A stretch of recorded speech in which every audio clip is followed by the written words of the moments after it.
Awesome. And we are live. Hello, ladies and gentlemen. Welcome back to another episode of WunderGraph AMA. Today, I'm joined by a really cool guest. I mean, this guy has done everything. He's built a database company not once, but twice. He's also an investor, and he is the CEO and founder currently of Neon Tech. So today, guys, I'm joined by Nikita. Nikita, how are you doing today? Good. Excited to be here. Awesome. Thank you so much for joining me. Of course.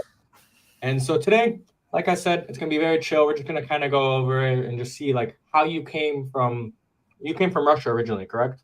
That's right. Yeah, it was, a century ago, right? So I moved to the United States in 2005, finished my grad school in St. Petersburg, Russia, and moved over here. Amazing. And so let's start off right off the back. So when you finish off your graduate school, you have a PhD in computer science, correct? Correct. Yeah. And bachelor's in math.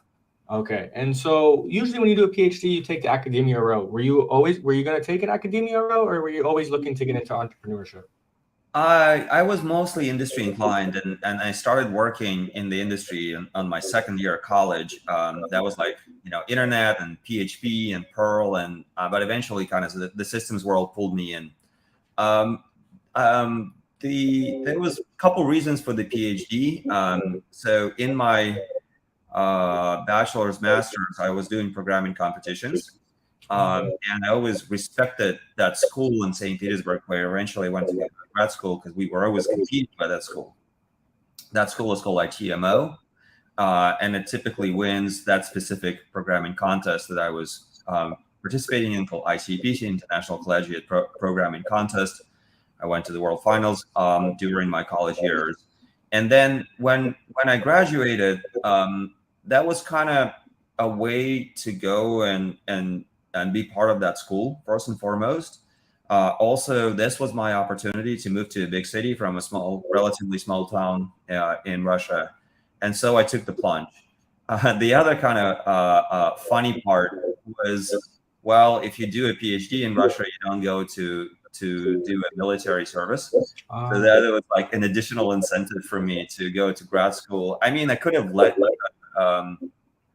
the country or well, typically it's like it's not that hard to avoid military service, but that just did provide an extra motivation to go to grad school. And once you have a PhD, you don't have to serve the army. Okay, very cool. And so when you finished off your PhD, you started doing these programming competitions. So is it safe to say you're kind of a genius then? Because I've only met geniuses that do programming contests. No, I don't think so. Whatever my IQ is, it's not Einstein level for sure.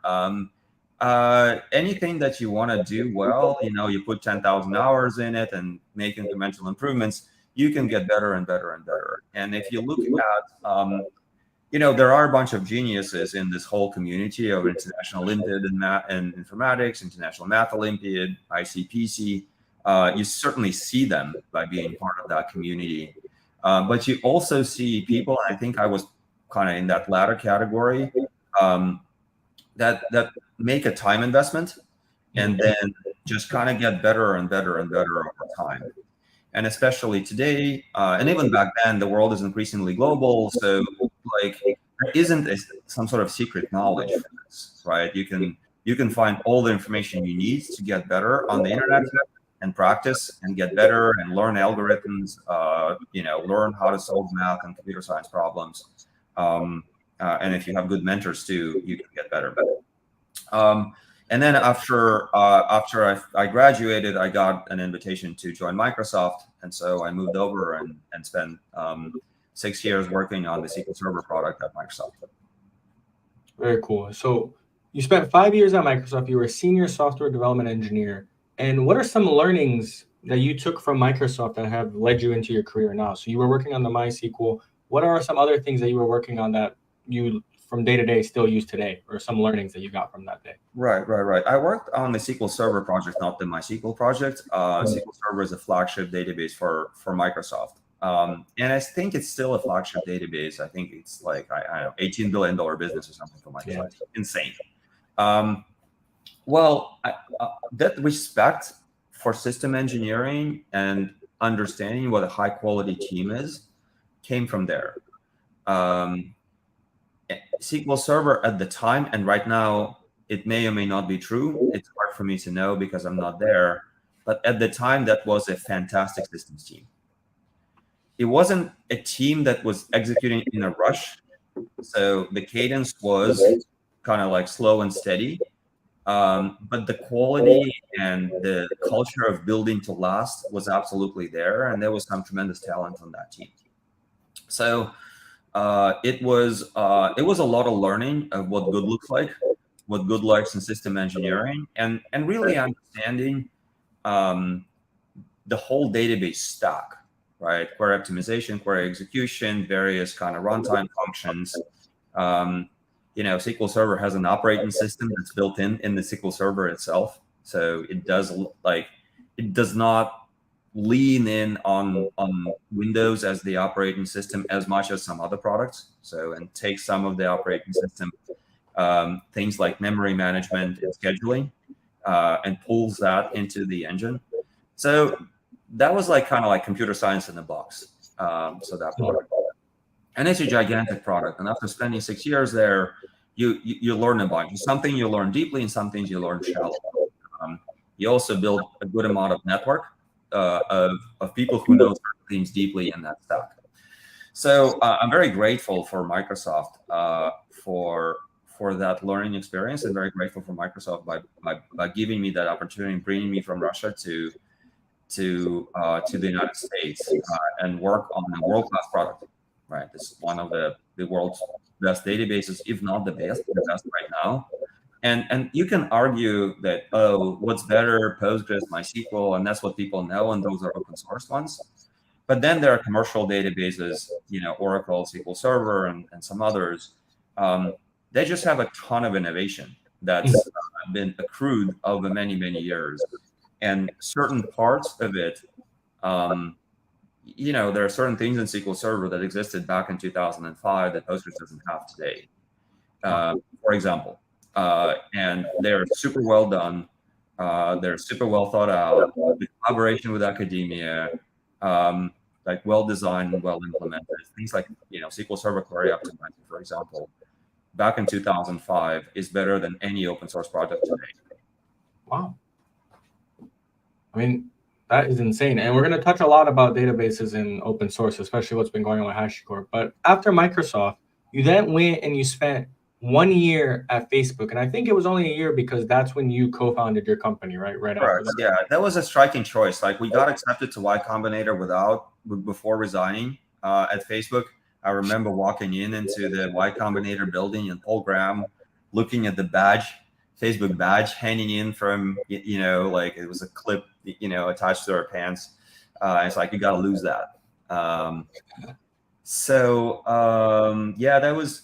It was kind of painful, but that the stars aligned to start a company and being part of a Y Combinator. And so we left. We haven't clocked a year, actually. Both neither me nor my co-founder. And then it was kind of just a plunge. Just go as fast as you can, building out SingleStore, which was called MemSQL at the time. MemSQL. And this, your co-founder, did you meet him at Facebook or did you meet him at Microsoft? At Facebook. Okay, wow. So you were there for less than a year and you met your co-founder at SingleStore. So correct. Exactly what you said, the stars aligned perfectly. Correct. Okay, and so you started. There was also a third co-founder and eventually the CTO. That was somebody I had met at Microsoft. Just incredible, Adam, incredible engineer. I think that's the most important thing is when you're starting companies is early on in your career, the people you meet, they could potentially become co-founders, they could potentially become first engineers. So you were probably at the two best places you could be to find engineers and co-founders. Essentially, yeah. That's amazing. And so tell me about SingleStore. How did you guys decide to start it? Was it just an application to YC? Was it something you've been thinking about when you were at Microsoft? What made you guys start it? Yeah, we so the ideas of like in-memory ideas at the time, and MemSQL started as an in-memory solution. It's not anymore. It's not even close. But there were some research projects and some internal projects at SQL Server that were exploring in-memory. There was some research coming from Stonebreaker at the time, and there was a product called VolDB. And so we were like looking at this and trying to see how it's going to change over time. And Facebook is just one of those places that grows so fast. So you're like, oh, can we use that technology to like, we see scale, right? Let's build a product for that scale. I think some of the early assumptions turned out to be false, but the databases are, super large markets, and so you find your way.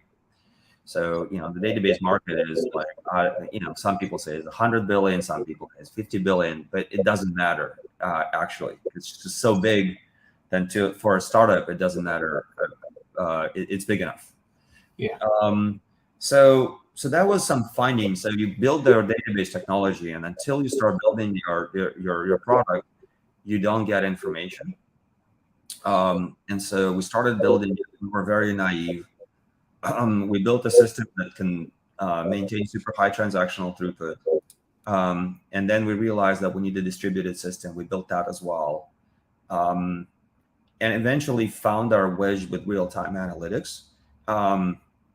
By publishing a blog post that Zynga read, and that was on highscalability.com, I think, at the time. So Zynga read it, reached out, and we built our system towards Zynga. We used them as an early customer and built that for them. I think it's a useful approach. Once you get a little bit more mature as a founder, I actually am a bigger fan of a slightly different approach. Instead, if you can put yourself on mute, that would be better, actually. Okay. So I'm a fan of a slightly different approach, like super helpful to work with early users. But in conjunction, you always want to say, what is your North Star? And refine what the North Star is. Obviously, you don't change what the North Star every day. And so with intensity, you're taking off, you go hill by hill, taking off those hills. But also trying to make sure that each hill in the general direction of your North Star. And so you know what you're going to be over time. And you're stating that. You're stating that in your copy, what you say in the website, like you're stating that. And then you're solving day-to-day problems. And as you're solving day-to-day problems, you assess your general direction towards the North Star. And then in addition to all that, you're also refining the North Star itself. Because at times you're like, your core hypothesis might be wrong. Our core hypothesis at MemSQL to build an in-memory database was actually wrong. Like, the in-memory databases are not a big market, turned out. But the analytics, real-time analytics, core database markets, those are the important ones. And eventually SingleStore built all that technology over time. So we changed that thesis, and we renamed the company from MemSQL to SingleStore. Because MemSQL was no longer working as the reflection of the North Star. So with Neon, I'm not making that mistake of calling the company what the product is today. So Neon can be anything, but Neon is serverless Postgres, and that's the North Star, that the database is a URL, and everybody is using it because it's the easiest thing since sliced bread. And at the North Star, and we're refining that North Star. So we're debating internally, is the North Star this, or the North Star is more than a database, more like a dev platform? So for example, it's one of the debates. And we're not making the change yet because that seems like being super narrow, but very deep is the right thing for Neon right now. And we know that, and we're driving towards that direction.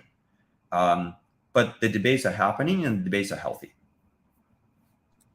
Okay, love that. And it's always interesting to hear from founders their point of views, because they have this grand mission, the North Star, and from time to time, when you get that big customer, they help guide you and they tell you exactly what you need. But another thing that I've heard from another one was Matt from Netlify. He mentioned this, and I want to know if this was similar to your case. Sometimes early on as a company, it's dangerous when you get a very big customer using you guys, because 100%. They're guiding you in a direction where the use case is just for them and nobody else. What are your thoughts on that? Well, I think you're precisely right. And now that I'm spending time as an investor, I would rather have a widget that does one thing very, very well, and a lot of people are using that widget. And if the widget becomes the winner of the widgets in that category, and then you can layer additional things on it and eventually grow and yada yada. And you got to be, and it's a product management function, but you can't outsource it as a founder in the early days. So it's a founder thing. When you engage with such large customers, they pull you in the directions, and some of those things could be still on the roadmap, but then they are undifferentiated. For example, like various security and compliance features that are required to any infrastructure products to be successful in the enterprise. You're building that, but you're not validating your core hypothesis fast enough. So you're wasting time. And certainly if you're building something or doing professional services work for that big customer, you're not driving towards the North Star at all, you're doing this side thing. Those are extremely dangerous. And so regardless what you're doing, you need to do it very, very fast. So velocity is king. And then feedback is king as well. Because you go in somewhere and everything is a hypothesis in the early days. And everything has a risk attached to it. So you need to de-risk things, and you need to de-risk things as fast as possible.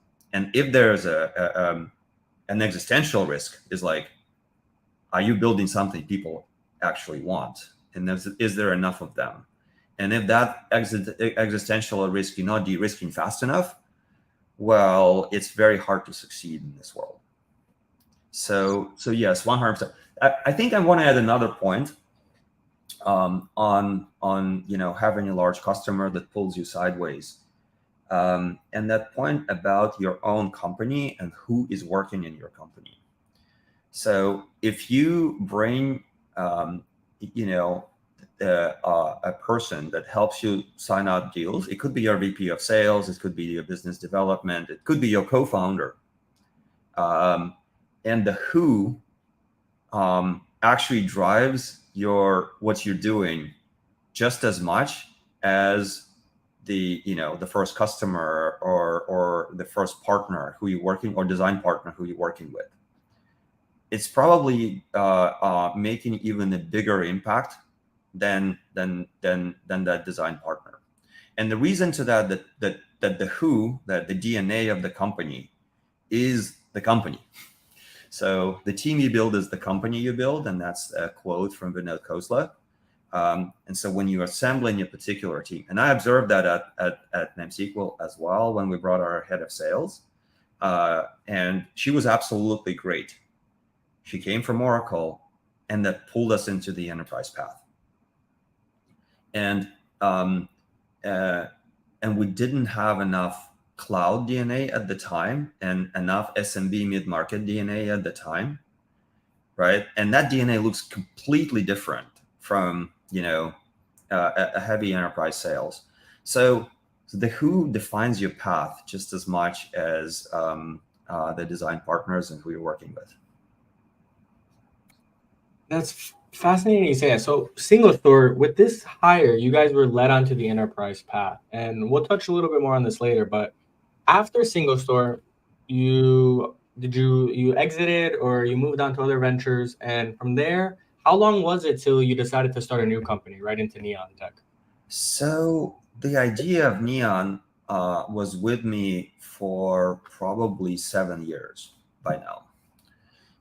And I got this idea running SingleStore. And my history with SingleStore, I was CTO and I took over as CEO and scaled the company from about 7 to about 40 million. Then I hired an enterprise co-CEO first, and then we promoted him to CEO with a sales background.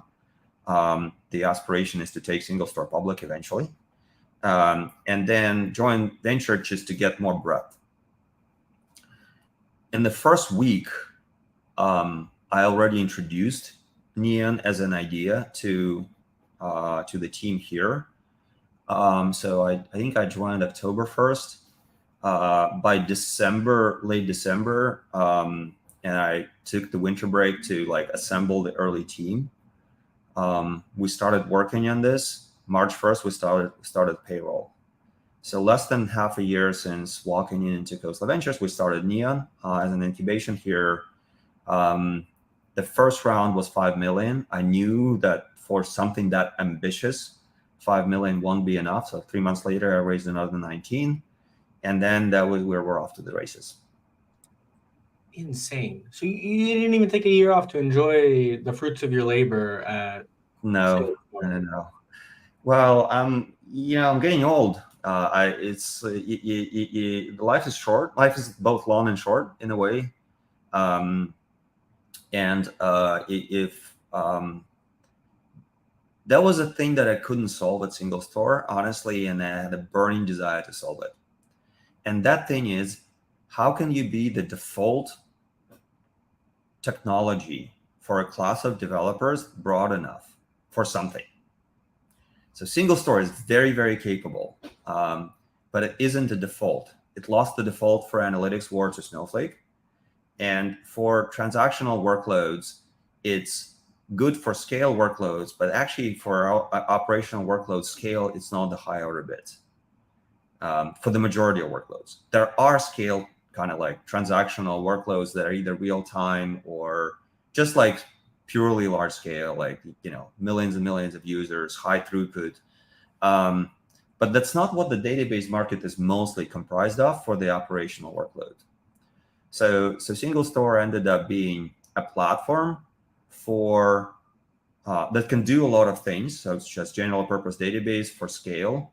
But then you hunt for those scale workloads. And the bread and butter workloads are addressed by Postgres, MySQL, SQL Server, Mongo, or in the analytics by Snowflake. So here, the desire is to become the default technology for in the cloud for operational workloads using Postgres as this vehicle. So the stated goal is to become default Postgres in the cloud, and because of all the trend lines of Postgres, be default relational database in the cloud, because Postgres seems to be winning the relational database war. I can agree. So I've used Neon, I've used Postgres, and for me, Neon's a joy to work with. But one thing that I have an issue with this, and you'll definitely be able to expand on it, and it's not an issue, but it's more of a question. So SingleStore, the enterprise de facto. At WunderGraph, we've been talking to a lot of enterprises, and the number one thing that they ask for is on-prem. So what is Neon doing for on-prem versus the managed Postgres solution or serverless Postgres? Like, how will enterprises be able to hop on board? Because eventually, I believe you guys would want them, correct?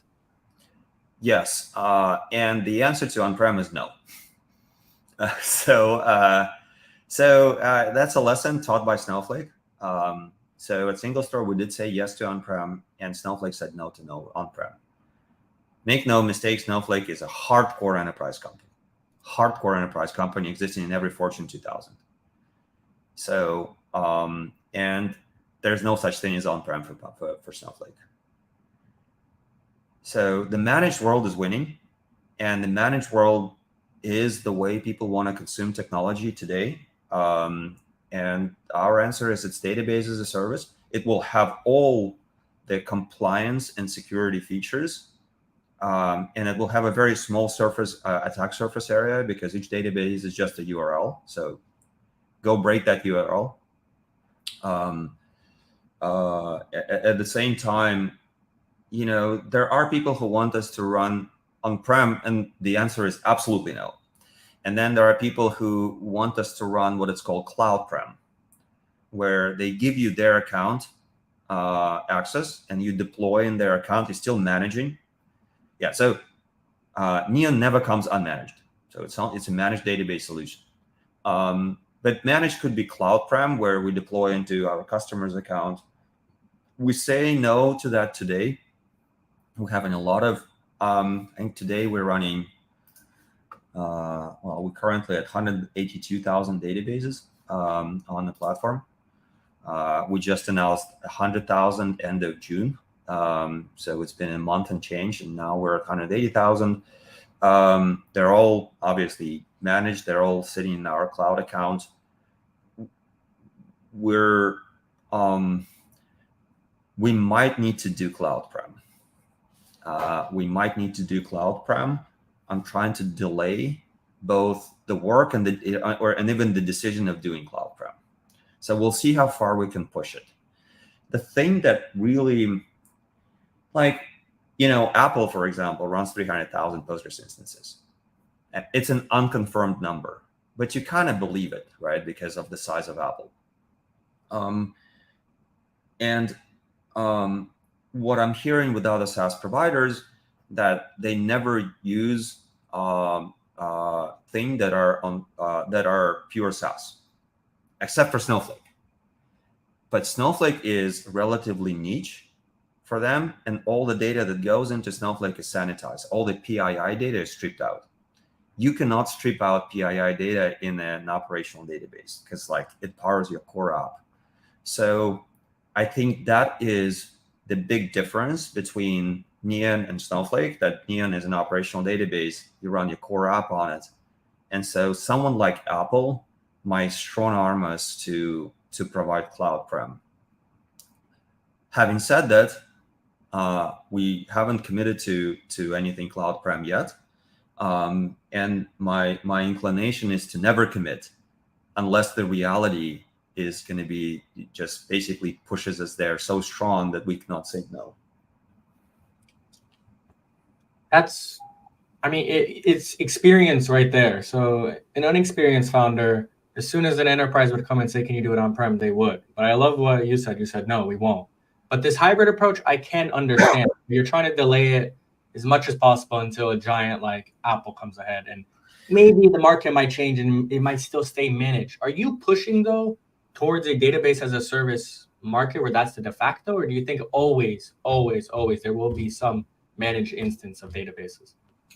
I think the database market and then managed database market is the same market, and the database market will become the managed database market. I think the economics of running stuff in the cloud versus on-prem are just unbeatable, just absolutely unbeatable. Because think about it, and I'll quote Neon numbers, and those are a little bit unfair because we have this many databases on the platform. Not all of them are active databases. But our SRE team, the whole team right now, the whole Neon team is 60 people, of which 40 are on engineering, 40 plus are maybe 45. So Neon is basically an engineering org right now. And that team is managing 180,000 databases, right? So, and building the product. So not just managing, we built the storage, the managed service, there's features rolling out all the time. So, and because of that, the ratio between people who are supporting the database and the number of databases on the platform, I think we're going to get to 1 million. I don't think there's anything stopping us to run 1 million databases on the platform. And we'll still have a relatively small number of engineering managing that. So that ratio of engineers to databases is very low. And achieving that ratio in an enterprise, Morgan Stanley or JPMC or Coca-Cola or something, achieving that ratio in an enterprise is really hard. And so, which makes it ultimately more expensive because the most expensive thing is headcount. It's the salaries. And we keep investing in more and more automation over time and AI-based automation. And so that ratio for us as a managed provider is only going to get lower. And that ratio for even a large company that is not a technology company in the database space, achieving that ratio is next to impossible. So I think managed database is just undeniably better for the end user, and the whole market will transition to the cloud. And that's both my opinion and someone like Gartner opinion. So Gartner thinks that there isn't such thing as a database managed quadrant. There's only a cloud database managed quadrant. That's the only thing that matters. And it does make sense. It makes perfect sense because when you have your SREs and engineers, they also have to support, they have to have uptime, any issues, and you have to manage all that in-house versus offloading the burden to somebody else. They do what they do best, which is the database hosting.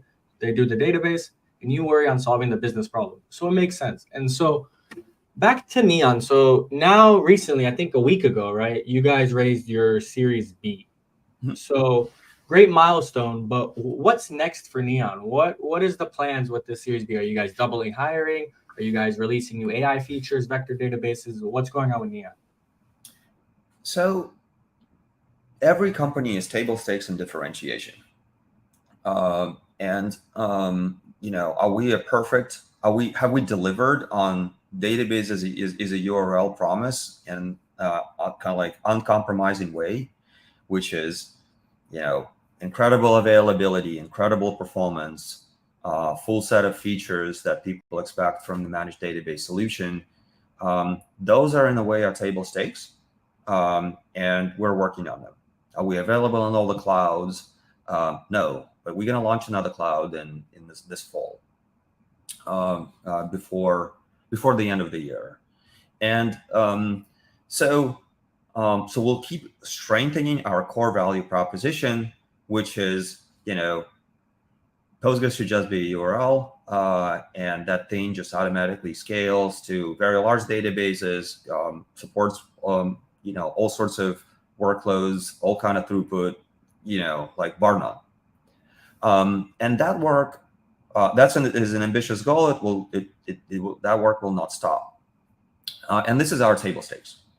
A lot of value is driven by the fact that it is Postgres, so it's convenient, right? So a lot of what I call the top part of the database is there.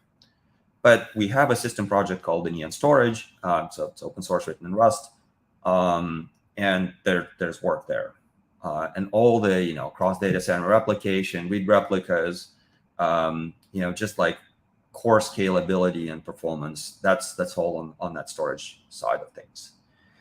On the differentiation side, there's a ton of work on the AI and vectors. I think that's the conversation of today. That's that's in the news. That's what people want to build. They want to build AI apps. And our goal is to be a part of the AI stack. Our work that we put in vectors is a part of that goal. We're also going to go from the other side. The other side is, what are some of the AI features that need to exist in the product that make the job of the operator of that database trivial? And that's the job. So let's zoom in what those people are actually doing. Well, they're provisioning the database, right? They're securing the database. They are monitoring the performance of the database and twisting some knobs. And then they're creating indexes and changing schema in the database, so the overall performance is better. So that's the role of a DBA, or maybe it's like the DevOps role now in the modern organization. Can we automate a lot of those functions, a lot of those things that people are doing, so people are more leveraged, and the system, the database itself is a lot more self-driving? That puts us further and further towards the promise of database as a URL. I think the answer is yes, right? I mean, you can use AI to pick indexes. You can use AI to twist knobs. You control the work, sitting on the workload. Neon has branching, so we can branch things and test things out and see how changes that AI picked out actually are impacting the workloads, rather than making an educated guess. So I think that's another place where we're going. So we go in kind of from the, what AI features in the product, and the other one is, can we be the foundational piece of infrastructure for the AI stack? Like, can we be the database for AI? And so that's at least two places that we're investing, and more will emerge, because in a fast evolving space, more and more things will start to show up. Awesome. And what about teams? So I've worked closely with your team already. Are you guys hiring all across the board, developer advocates, engineers? What's going on with the hiring? Yeah. We are hiring across the board, 100%. So do send referrals.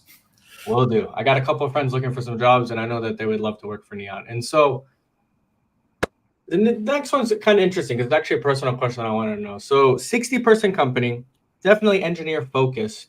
How involved are you with the technology? Obviously, as a CEO, you have to do the board meetings, you have to keep the investors happy. Do you still code to this day on anything related to Neon? I don't code on Neon. I play with it, so I can code a script, or I could code, like a small app that's using Neon to try things out, to try features. I'm very involved with the product and the high-level roadmap.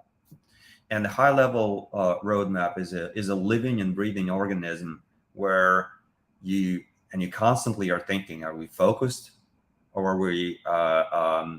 But then we might be missing out something, or we're not missing out on anything, but we're defocused and doing too much. And then the other thing is, I'm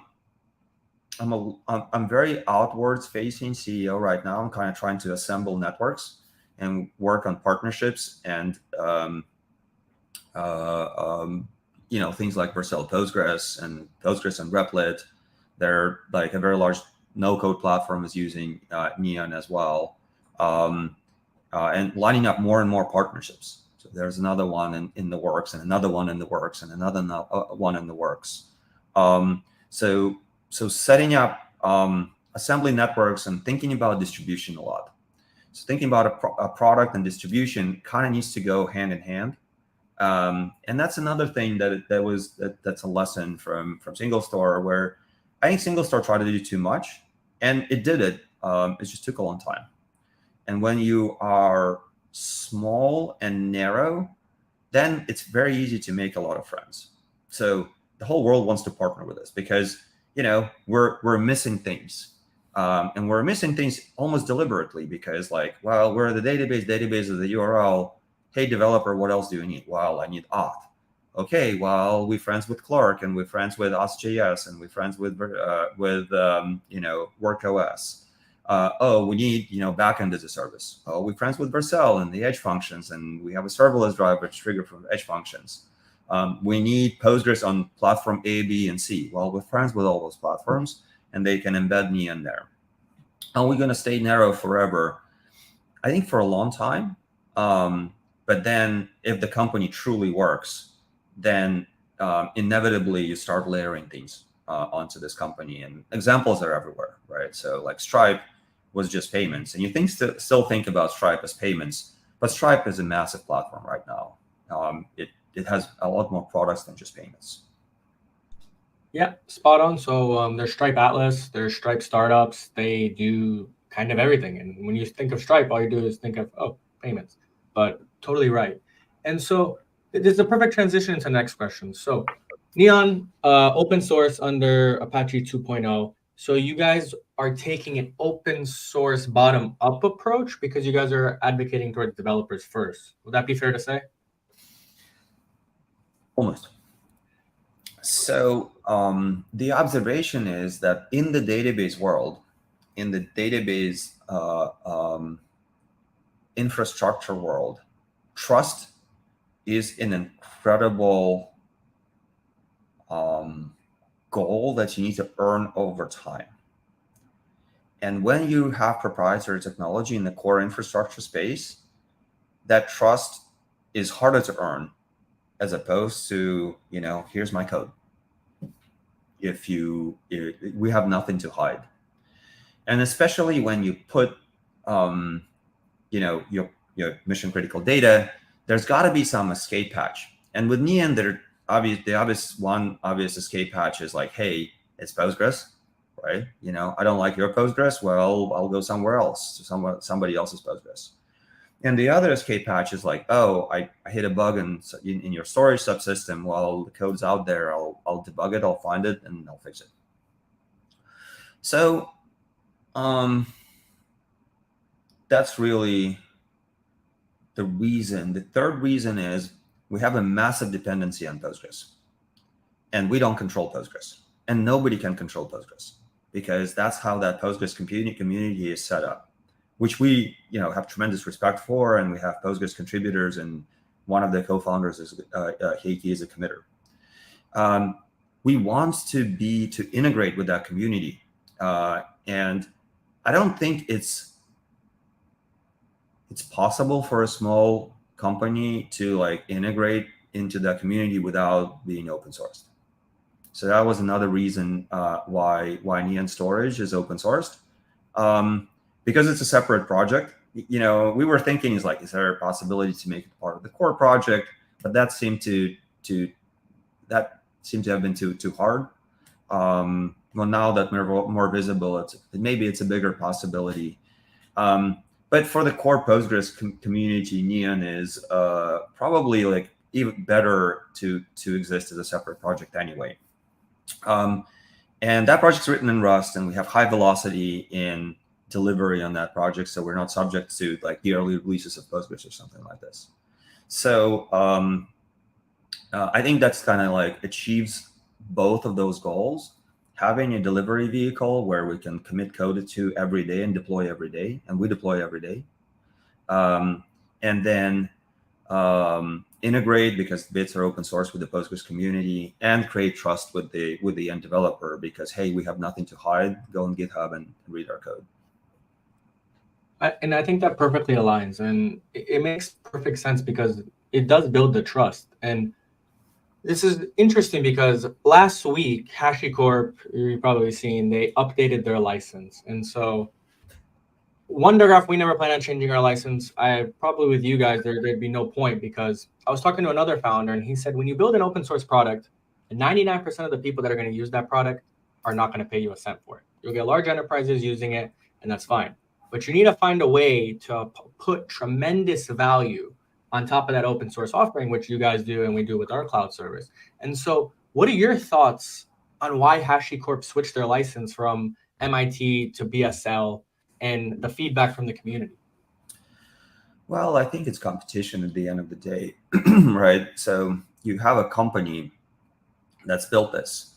And yeah, you read Hacker News comments and people are like, well, they didn't build it in isolation and they pulled some other open source products. Now, I hear that. I think there are 2 or 3 things that are happening. One is there's always a hyperscaler threat. And the hyperscaler threat is, the Elastic AWS saga, where, Elastic's gotten too big and Amazon doesn't want to pay Elastic for the code, for the bits, and Amazon wants to compete with Elastic Cloud Service.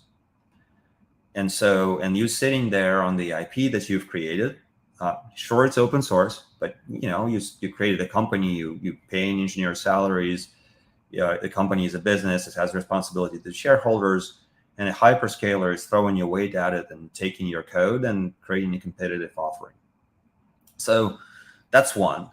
The second one is the dilution of the value proposition, because, okay, well, now there's a, whatever, let's use Hashi as an example. There's a Hashi cloud, and then there's like a whole bunch of ankle biters that just taking Hashi IP again, and then wrapping in their cloud services and providing those cloud services.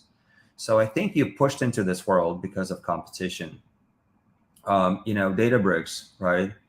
Spark is Apache and open source, but the Spark that's on the Databricks platform is not the same Spark. It's better.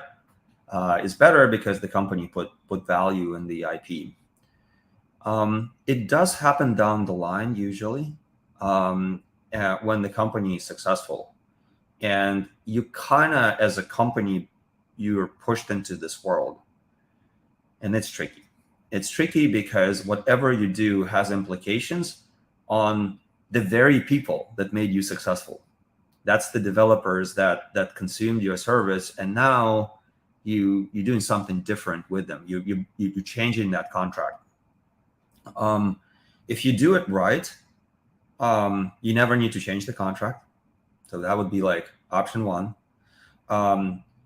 If you're forced to do this right, your hand is forced, right? And it's forced to you either by a hyperscaler or by increasing competition. That is just taking your IP and wrapping into cloud services. Then you need to figure out that as you're changing the contract, how do you not impact the very people that made you successful with that business license, I think the thinking behind the Hashi is like, hey, for them, nothing changes, right? The code's there, they can use it. And as long as they don't provide core Hashi services as a service and becoming a competitor to Hashi. The reality is it will introduce more friction in adoption, because if it's Apache, I don't even need to run it by my legal team. If I'm bringing anything into my organization, like, I know it's Apache, like whatever. If it's, anything else, other than Apache MIT, you're like, okay, fine. My lawyer will have to review. And so, because like, who knows what's the actual language in that license? Is it contagious? Like, that kind of stuff. Google famously doesn't want to use anything AGPL. So you are introducing friction. You are slowing your bottoms-up adoption through this thing, and you're creating angst through the people who made you successful. So anyway, I think it's kind of obvious, everything that I'm saying. And there's this notion of Moloch, which is like the, am I pronouncing it right? Like some sort of like ancient Jewish god that is heartless and just pushes you to do things that you don't want to do, but there's no escape in the Hebrew Bible. Anyway, that's how wars happen. That's why we developed the nuclear bomb. That's, like, you have to do it because otherwise somebody else will. I like that. And I'm going to Google afterwards this god, but very interesting. And it is obvious, but then again, I don't think so, because at the end of the day, sometimes developers don't understand what's happening on the business side. And they're just seeing that their favorite tool just switched up their license. And so I think the way you explained it was perfect. And so now I want to talk about how you managed to also be a partner at Khosla Ventures. Is it pronounced Khosla? Khosla, yeah. I'm speaking to you out of the Khosla Ventures office in Menlo Park on Sand Hill Road. So surprisingly, these are activities that feed each other. So what is the business of a venture partner, of a partner at a venture firm? Actually, there's a notion of a venture partner, which usually a temporary position, and there's a partner, which sounds almost the same, but partner is an investing partner is the person who writes checks, leads investments. And then once the investments are made, this person is helping out founders build the company. And so the Neon activity and the venture activity, there's a lot of synergy between them. Being at a venture firm, you see the market a lot better by seeing the deal flow. Being a founder helps you generate the deal flow because people like you're exposed to circles that you otherwise wouldn't be if you're just a VC. And then you also tend to see a lot of successful and unsuccessful businesses, which keeps training you of what good looks like and what bad good looks like. And so you're creating more and more paranoia of not going into a bad place. And then you're learning from the best to go to a good place. Time's limited though. There's only 24 hours in a day. And then you are allocating that time. And sometimes you're allocating a piece of time. There's like maker schedule and operating schedule. I certainly live in the operating schedule where my calendar is filled up with meetings. And certain time slots are contributing to both, and certain time slots are contributing to just one. And the ones that are contributing to just one are there's competition for them. I don't work 40 hours a day, work a ton more, and so that helps. And so there is certain amount of time pressure and the level of alertness of in my days.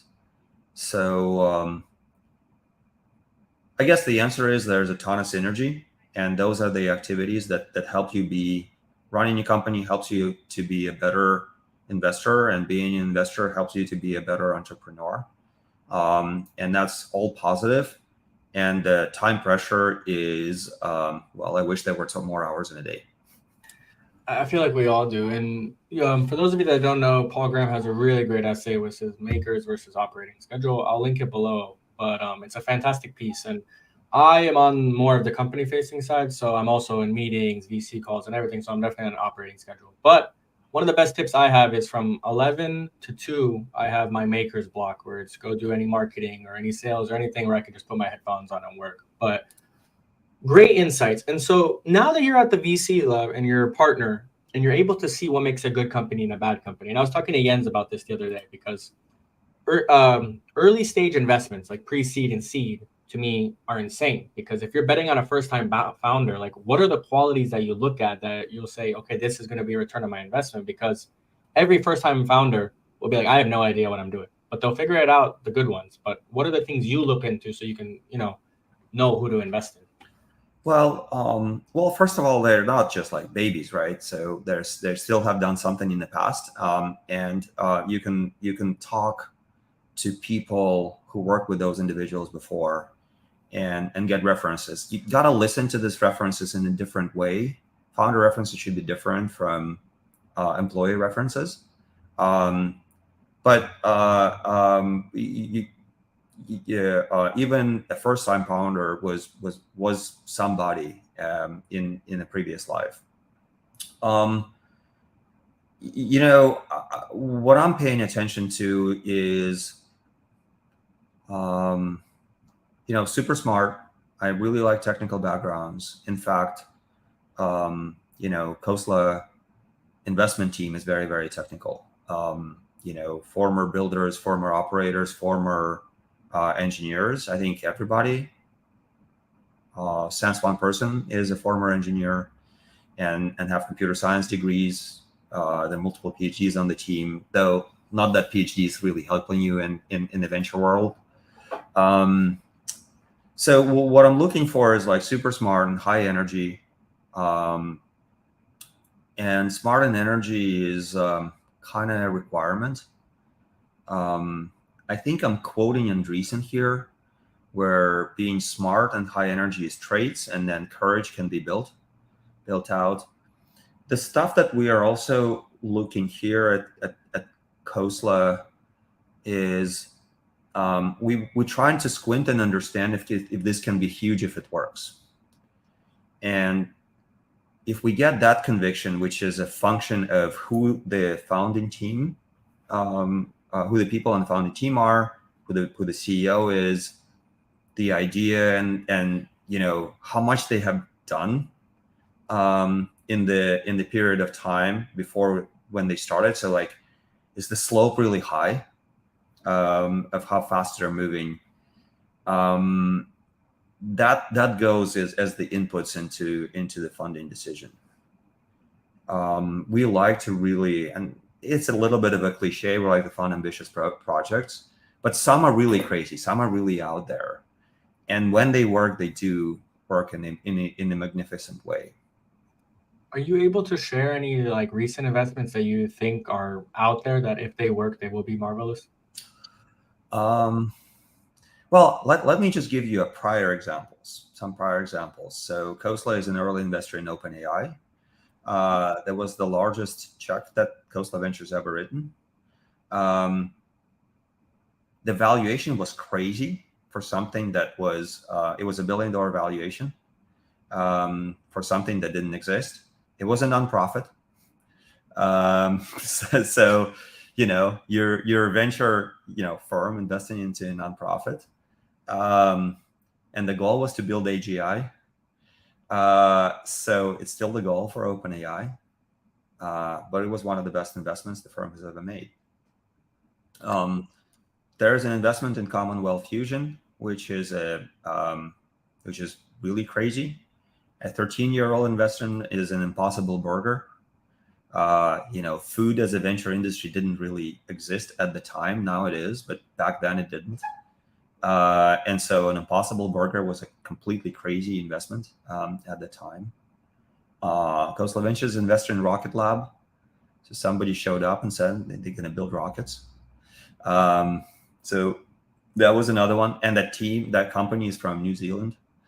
So in addition to there's this geography thing, like, who builds rocket companies in New Zealand, right? And but those are the ones that Rocket Lab is public now, and OpenAI is on everyone's radar, and Commonwealth Fusion, we'll see, right? So those are the examples of things that are out there, and those are in the Khosla Ventures portfolio. Outside of Khosla, people really love to quote Airbnb, I think, because that was absolutely crazy, to think about that people will invite strangers in their homes, but that turned out to be a gigantic market. And for anyone that doesn't know, the story behind Airbnb is actually crazy. Like, Paul Graham didn't want to invest into them. They were able to pay off debt by making political cereal boxes, and everyone now knows who Airbnb is. But so, Nikita, we're almost at time. So I have two more closer questions, which are just very simple. So what are 3 books you would recommend to people that want to be entrepreneurs? It doesn't have to be tech focused, but it doesn't even have to be 3 books. Any resources that you would recommend for people to read? For example, like, I always recommend any of Paul Graham's essays. I have a few that I have on my blog, but those are the resources that I recommend. I think I got more value out of Paul Graham's essays and blogs than I got from books. I got an unusual, on the book side, I got an unusual amount of value from books that are not related to startup building. And I did read From Zero to One, and I did read, Good to Great and Play Bigger, and kind of all of those kind of Silicon Valley that are now Silicon Valley classics. But I think I got a lot more value out of blogs such as Paul Graham essays. I think those are just absolutely fantastic.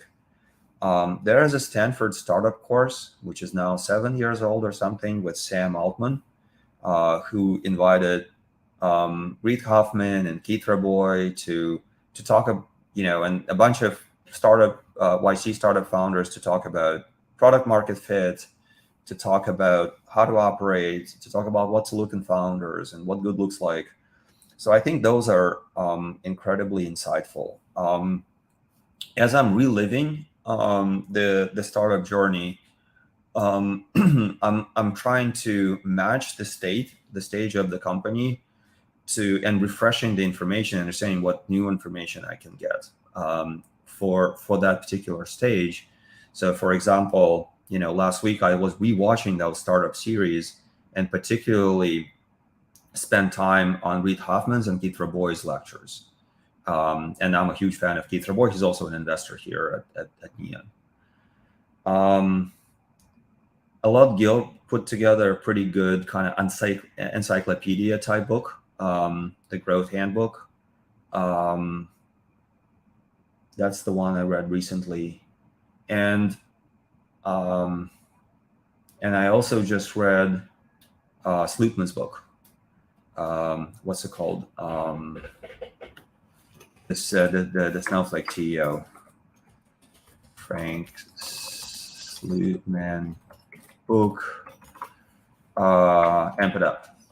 So Amp It Up is great, and I think Amp It Up as a strategy works really, really well post product market fit, even before product market fit, but hopefully like that the teams are small and it's easier to work all the time. But Amp It Up as the company gets bigger is like a fantastic strategy. Love that. And I don't know if you know, so I'm in Miami, and Keith, he works out the same place that I do. So I've met him a couple times. So he's sure. There's boot camp, right? Yeah. But I was working out next to him, and I was like, this guy looks so familiar. Like, how do I know this guy? And it wasn't until one of my founder friends, Lucy, was like, that's Keith, like from LinkedIn and everything. But fantastic guy. But so we're at time. Nikita, thank you again so much. Last question, where can the audience find you? I know you're very active on Twitter, so I'll link that, but is that the best place for people to, connect with you? I think so, yeah. Twitter is the best. Okay. So just follow Neon Database, follow me on Twitter, and we can get connected. DMs are open. Okay, awesome. I will link that in the video as well as the comments. But Nikita, thank you again so much for the time. It was a pleasure. It is a pleasure. Bye, Steph. Cheers.